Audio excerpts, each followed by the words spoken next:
Well, welcome. Today we're going to be talking about keeping your love alive, and that's keeping your love alive during the hectic preschool years. So that's a fun thing to think about. These are such blooming years in a new marriage. A new marriage and this new little family, and everything is just blooming and growing, and it's exciting. But sometimes weeds grow in a garden as well as good stuff. And so I think about sometimes the weeds that grow in a Christian marriage are the areas where we need to let God work on us. Sometimes we have weeds growing up in our own hearts. And so have you ever been tempted to grow weeds of resentment in your marriage, comparison, discontentment, or bitterness? Because I know I have. So I want to talk about that a little bit today. Because there's reasons why some of those things grow, and we are going to need God's help to deal with that.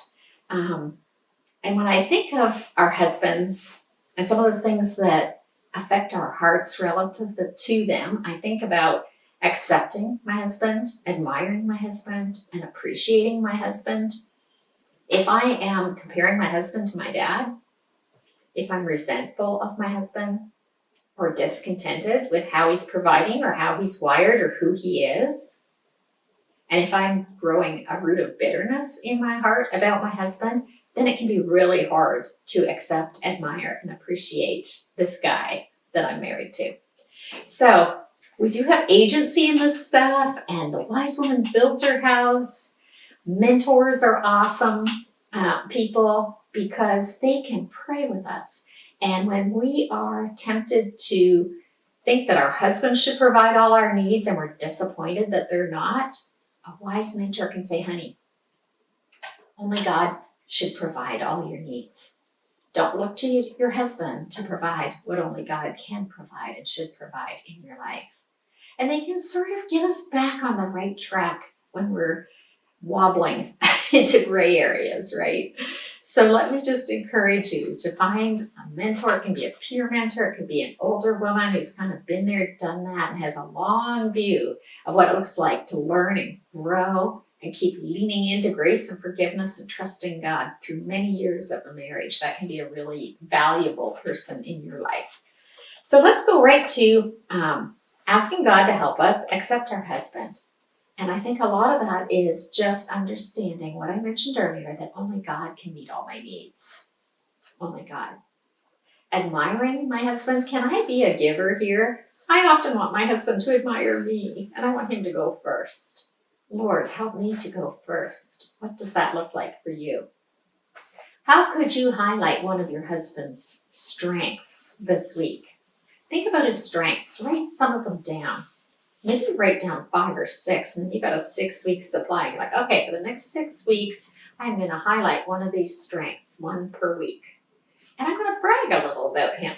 I'm going to highlight to his mom something cool that he did relative to that strength. I'm going to tell a neighbor. I'm going to mention it to our life group. It's so easy to air dirty laundry, isn't it? And to kind of complain about our husband's weaknesses or areas where they don't quite measure up. I just want to encourage you in these early years of a marriage and building a strong marriage and a Christian family, that it can just be really easy to fall into habits of complaining. And so ask God to just help you notice what's going right and to highlight that, to just take a picture of it and mention it. I love lots of things about my husband, but sometimes I realize I'm not good at telling him that. And so I try to remember he loves to cook, and I try to just remember and say, man, honey, you are a great cook. It's a simple sentence, but sometimes it's hard for me to say that. So, and then appreciating my husband. The magic words here are just thank you. Do I have a spirit of thankfulness in my marriage? Choosing to bless my husband with words like that, even when nobody knows his faults as well as I do. I live with them. Can I choose to be thankful towards my husband, even though if I wait till he's perfect before I have a thankful heart, refusing to acknowledge the fact that God has him on a journey and that he's growing and learning little by little, just like I am, if my expectation is that he has to have his act together in a bunch of areas and only then will I appreciate, admire, and thank him. That's worth thinking about, isn't it? So then the last one, the last A word after accept, admire, and appreciate is adapt to my husband. And we'll talk about that more when we talk about the topic of submission and in-laws. There's a topic for you. I love that one. It's so much fun. But being willing to give up your set ideas of how things should be. That's a piece of adapting to your husband. Are you willing to flex on things like family traditions, how you parent, the preferences for how things should be done? What is his love language? What speaks love to him? When Lloyd and I were first married, I would get him a card that said all this flowery stuff because my love language is affirming words. Not his, quality time. He would be like, oh, nice card. I'm like, well, did you even read it? But he wanted to go do something fun with me. That's his love language. So adapting to him meant that I had to let go of my little fixed idea that getting a flowery birthday card was the right way to show him love on his birthday.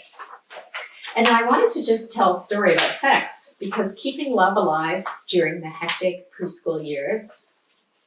And I hope you guys have a conversation before we get to sex about sharing your best ideas about what's working for you so far. What are the things that are helping to really keep the love, the romance, the fun in the marriage, even though these are the preschool years and you're busy and you have a lot of demands on you as a young wife and mother. And sometimes you're just bone weary, right? Just tired. And that brings us to the topic of sex. Sex is a great cement in a marriage, and God ordained it, and it's meant to be fun. But sometimes you're just tired. So I would encourage you to just think deeply about how can I structure my days. And it won't work all the time, but this is what you're aiming for. Structuring your days such that you have some energy left over for that area of your lives. And for something that's just going to be so key and so important to your husband. And that will really be a blessing to both of you if you keep that incorporated into your marriage for the long haul. So what are your choices? How can I arrange my life so I have some energy left over for my husband? Romance ideas on a budget. What does it look like to have some fun and flair in your marriage without having to spend a fortune? So you can talk together about that and share ideas. And then, so I wanted to tell you one story about sex, back to sex. I heard a girl speak one time and she said, here's the deal. My husband and I felt like we weren't on the same page about how often we have sex. So we finally just decided every 4 days was what we came to. So on day 4, he'd go out to work and he'd say, it's day 4. And I'd say, already? I liked her honesty. But she said, here's how it played out. When he got home after supper, he cleaned up supper. He got the girls ready for bed. He made sure their homework was organized for the next day, tucked them in, did all that. While he was doing all the cleanup and prep work with the kids, she went upstairs, had a bath, shaved her legs, got their room looking pretty, lit a candle, whatever. And got more importantly, got her mind around what was coming and prepared herself mentally for being wife, not just mother. After a whole day of mother and many, many days of mother, it can be hard to shift gears sometimes, right? And so I just thought that was so wise of her to be willing to have that conversation with her husband. Sometimes it's a funny thing because you're in the most intimate relationship that there is when you're married. And it can be hard to talk about sexual topics with your spouse. So I would just encourage you to do that. And sometimes, there have been things that came into a marriage that maybe you need to do some learning. Maybe you're pretty naive about sex. Maybe you need to grow in the area of saying, you know what, God designed this and it's good and I don't need to be inhibited. And maybe there's things that got pulled up into your marriage that are things you need to heal from. Maybe there was abuse earlier in a person's life or pornography that colored and affected things and kept it from being great. Whatever it is, I think this is a spot where getting help outside yourself, reading a book, going to see a marriage counselor, any of those things can just be really wonderful to get that aspect of your marriage on as strong a footing as you possibly can.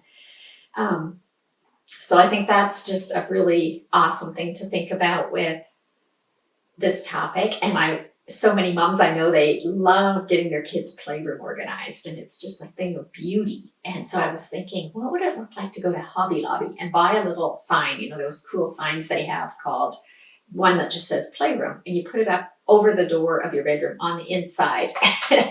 And then when the door goes shut, periodically you just remember, oh yeah, this is the playroom for adults. And to put some effort and energy into creating your own playroom, not one for the kids, but one for you and your spouse, that is something that will just bless your lives together as husband and wife. The other thing that I think, and I'll finish with this, that helps with keeping the love alive is just humor. And I love that there's so many different kinds of humor, everything from funny movies to witty things to read. And the Bible says a merry heart does good like medicine. So whether you guys like sarcasm or yucking it up with friends, or hilarious movies, or whatever it is, just ask God to help you be creative and find neat ways to put a little humor in things, and to just keep the fun in your marriage each day. And then just chat with other moms about practical ways that they've kept the love alive, and share that with each other, and maybe with your group leader or mentor, and continue to grow in that area.